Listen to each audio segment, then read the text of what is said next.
I'm Superman. You ain't got no time. I can fly, I'm Superman. You got no time. I can fly, I'm Superman.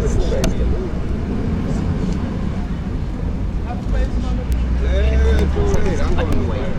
Can't wait. I can wait. You're under a totally mistaken I can wait. notion that you I can wait. Queen. You got it. Nothing from nothing leaves nothing. Fucking guy. You gotta be a fish if you wanna Bye. fish with me. Bye. And now the end is near, and as I face the final fish. Oops. Oh. Done deal. Yeah. You were. Can I play him? Hey, John. Yeah. Grab your bag. There's still one. Okay, good. I'm definitely what you wanted. Thank you. I am definitely with you on this one. I'll take that. Because I can. Nothing from nothing leaves nothing. Okay. That's the major thing, huh? Yeah, it's a major thing. Okay. Really? Really? That's so basically wrong. Okay. So quite astounding. Why? I can do these things. First things first. Nothing from nothing leaves nothing. Gotta have something if you wanna fish with me. Dun, dun, dun, dun, dun. Fuck. That's right. Yeah, I don't know exactly how old it is. The game is supposed to go back to the Persians, which put it before the Greeks, which is like, what is that? That's 400, 500 years before Christ. So we're talking earlier than 2,500 years ago. And there weren't 32 pieces like there are today. There were like, I don't know, 30 pieces aside, and they had different pieces. They had elephants and other such things. And the game got refined down to what we have today.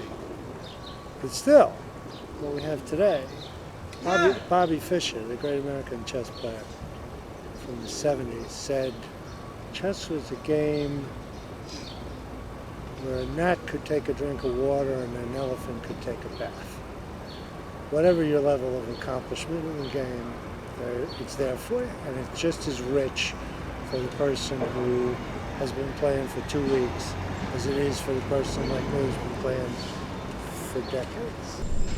I've been playing since 8, 9, long time. Did your father teach you? No, the Department of Parks taught us You lived in Manhattan? in Brooklyn. But I'm sure that it went on in Manhattan too. It used to be in the summertime. They had they had things in public schools that were closed for the summer. They'd open them up and make them available for kids. You know, checkers, knock hockey, but they taught you how to play. They taught you how to play chess. And the neighborhood I lived in was mostly Eastern European, Polish, Czechoslovakian. So playing chess was common for the kids. Not like, it wasn't foreign.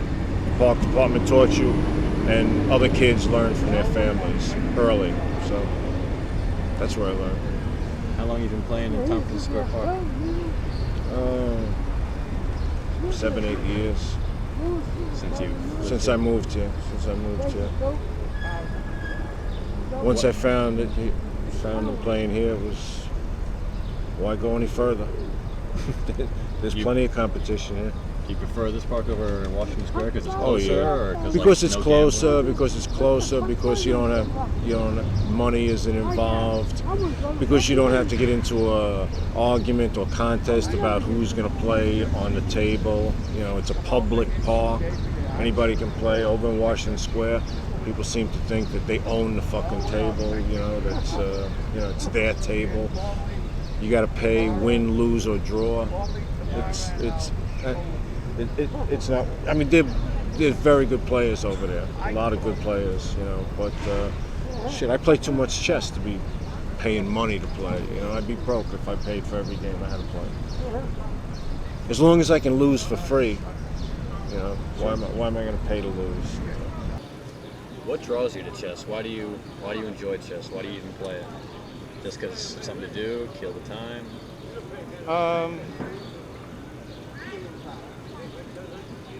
kind of limits the possibilities. People don't want a lot of possibilities in their life. They like to limit it, and there are all sorts of ways to limit it. Most people limit it unconsciously, but I like to limit it consciously. Seems like chess has infinite possibilities as far as play. No, well, infinite, over an infinite amount of time, but in the short run, limited number of possibilities. And at any point, how many moves do you have? Small number, of which only a smaller number is even possibly good. Why do you come to Tompkins Park all the time?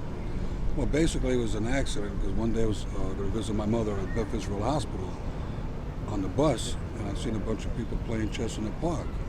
And that's what I usually do when I used to play chess in City Hall. I said, hey, a place to play chess. So I started coming down, and people was real nice. I started meeting people like yourself and other people that were real friendly, and there was really no arguments, and people could wait. Sometimes people will win and give up their space for somebody else to play. It was very interesting. What's different about this park than, say, other places you've played at, like City Hall or something? The City Hall's more cutthroat. People like to gamble. City Hall is also nice. It created a nice atmosphere where you also met new people. As people are passing by, everybody wants to watch what's going on. Then after a while, you start to know everybody. So now it's like bragging rights, and people start say that they're better than you. Things like that. It was all in fun. But then once people start to want to gamble, then for me it takes the fun out of playing chess. How do you react to like the homeless element in Tompkins Park, like all the things you hear and see? Well, it's amazing when I see the homeless. It's like I guess maybe depending on the area, because it seems like everybody knows everybody.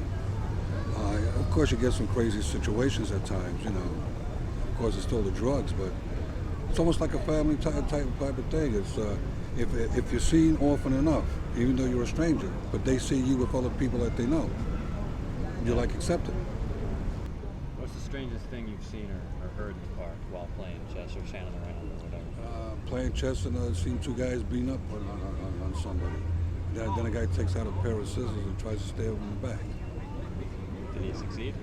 Yeah, he succeeded. And then the guy was getting beat up, and then he went and tried to chase the guys. But it's like an unwritten rule. If you're not involved, everybody minds their business.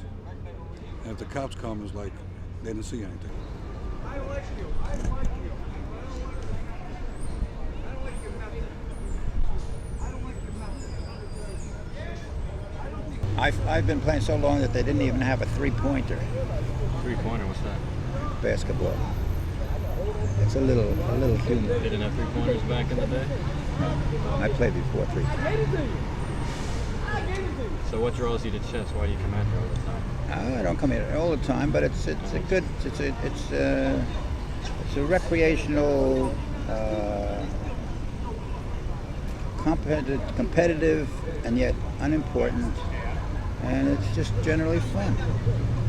What's the difference between playing here and like somewhere else? I mean, Tompkins Square and with all the people that are around you. Well, first of all, there are usually players here of such an assorted level, meaning you can usually find a level that makes the game meaningful. There are other parks, for example, Washington Square Park, where Sorry,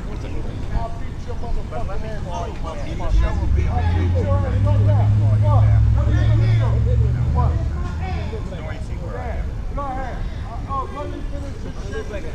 nothing changes. Stuff like that happen a lot here when you come?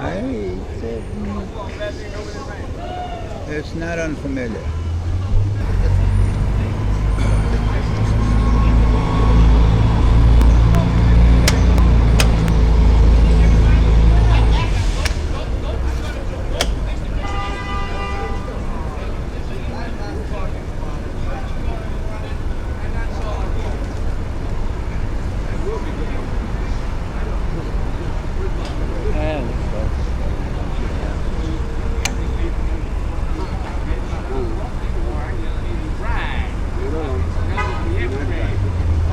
Yeah, leave it alone. Take it. Go ahead.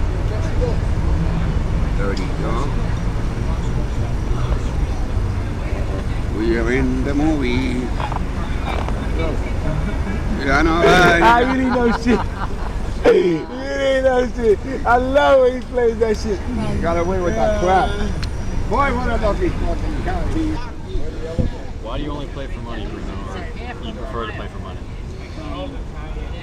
Well, it's a deeper philosophical question than it might seem at first, but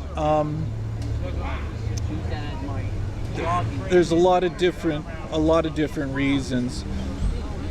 One is that chess is this esoteric activity that is kind of outside the realm of our everyday real life experience. It's almost in some sort of insular sort of world of its own, and the money just helps tap it back into the real world that we live in. It helps ground this esoteric activity. That's one reason. A second reason is that becoming good at chess really takes a lot of hard work, a lot of study, a lot of perseverance, and basically when someone sits down with you to play, if they're a weaker player than you, you're being compensated in a sense for all the study and energy and perseverance that you've put into the game. That person might learn something from playing with you, so you're giving him giving him or her a lesson of sorts. It's part of the chess economy. I would never sit down with a player stronger than myself and just expect him to play me for no money. I feel like I would be insulting that stronger player if I were sitting down with a grand master to suggest to him that we play for no money. Would be an outright insult to him.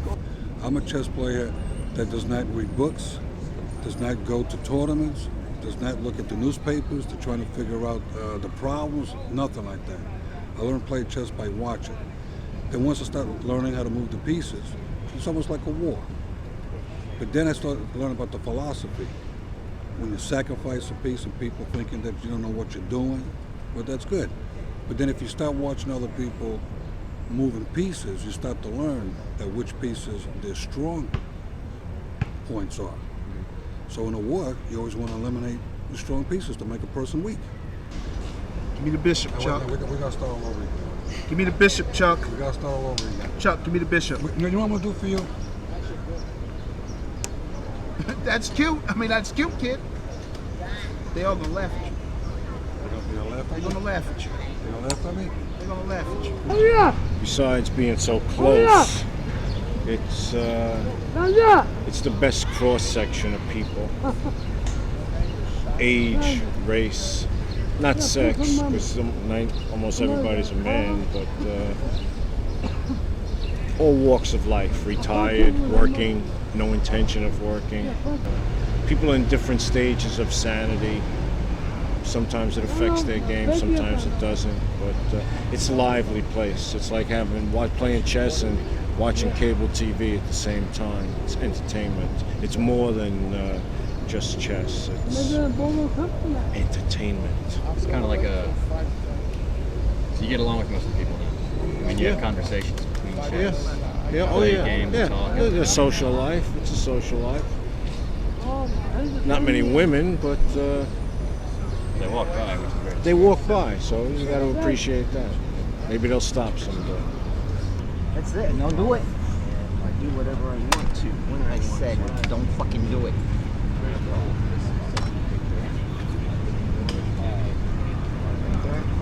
Don't fucking do it. Did you really have that? Yes, I did. I asked you not to do it. You really have it. All of it.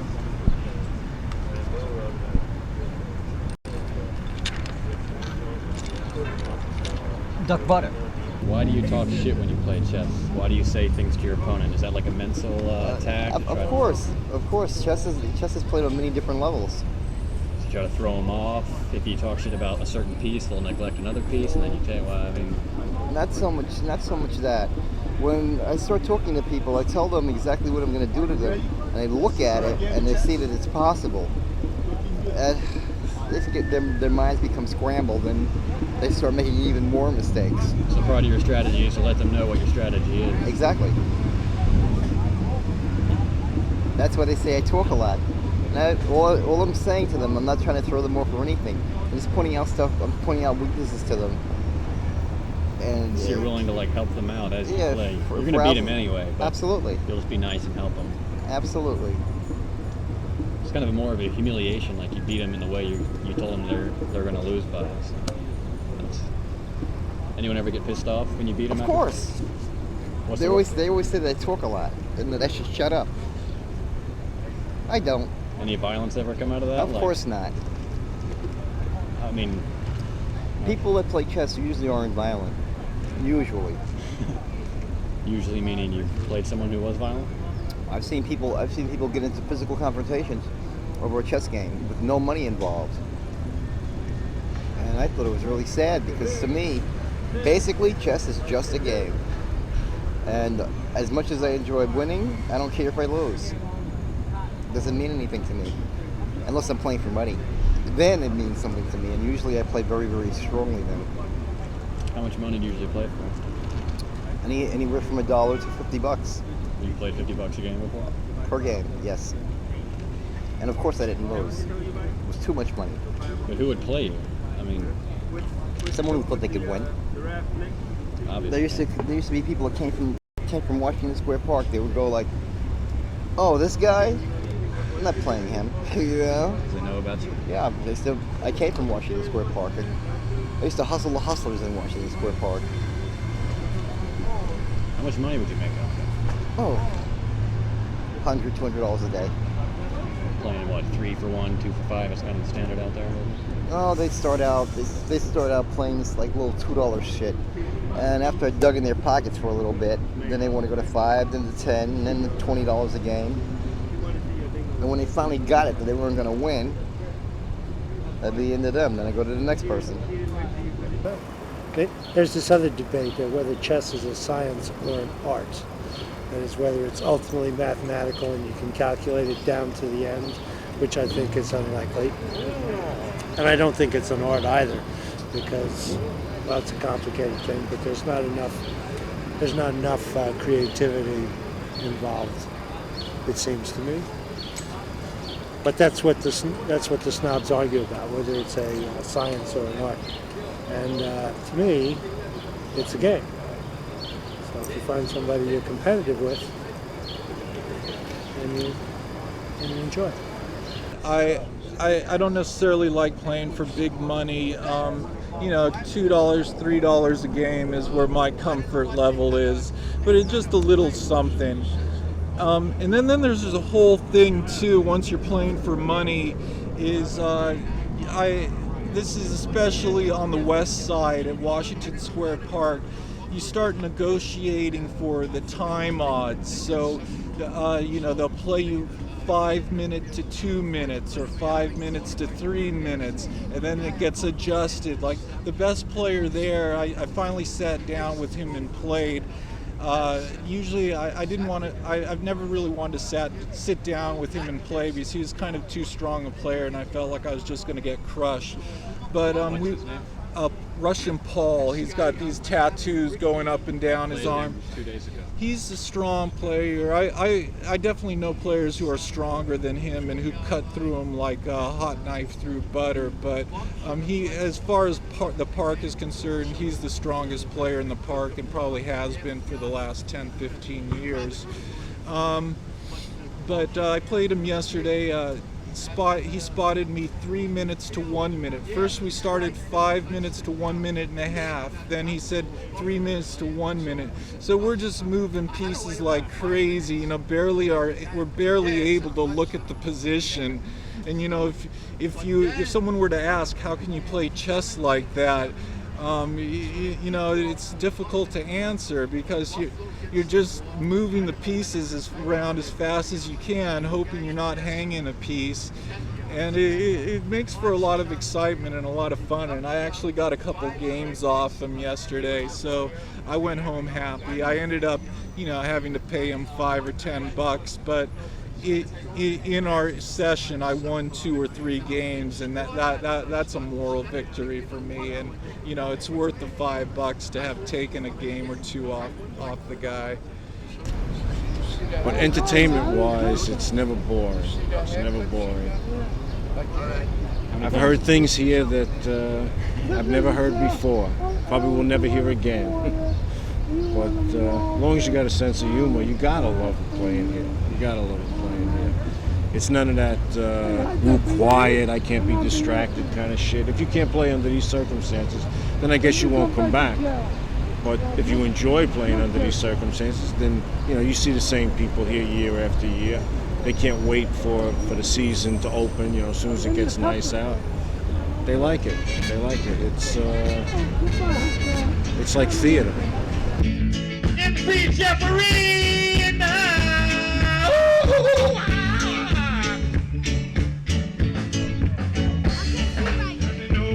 Hear me know. You know me name is Jeffrey. Now hear me know. Hear me know. Hear me know. You know me name is Jeffrey. Now hear me know. Me name is Jeffrey. Now Tompkins Park. Now hear me know. Hear me know. Me name is Jeffrey. This is Tompkins Park. Don't you hear me now? Hear me now. You know me sit on the river and me standing for the right. You know me go to do this and me come back. I can't hear me now. Hear me now. All them people in the park all night. So hear me now. Oh yeah. Now everybody say oh yeah. Everybody hear me now. Follow me now. Hear me now. You know me sit on the river and me sit on the river. Me name is Jeffrey. Me going to sing for you tonight. Hear me now. Hear me now. Make it when you come in and me know. You know me sit on the river and me sit on the river. Me name is Jeffrey. Me going to sing for you tonight. All them lovely people play the reggae called the choreo. Hear me know. Hear me know. This is a lovely Saturday. Everybody having fun. Everybody put your hands up in the air. Son me home, bring 'em back, da da da da maro. Everybody, hear me know. Hear me know. I'm like a stepping razor. Don't you watch my style? 'Cause I'm dangerous. Yes, I'm dangerous. I'm like a walking stepping razor. Don't you watch my style? 'Cause I'm dangerous. 'Cause I'm dangerous. You know I go tell it on the mountain. Me go on the up and me bring us something down. Me tell it, go tell it on the mountain. Me go to bring us something up. Me know, hear me know. Me give the Mac to my man Kevin. My man Kevin plays the trumpet, so don't you hear him now. Hear him now. Me go to say goodbye and thank you very much. So I know my hear me know. Duck butter. Duck butter. This is good duck because butter the camera will be able to slow down the camera and see how those knights move in extra square. Played from the center. We'll be able to slow the film down and see how the knights move extra squares and the bishop changes colors like magic. I welcome the opportunity. Now get it over there.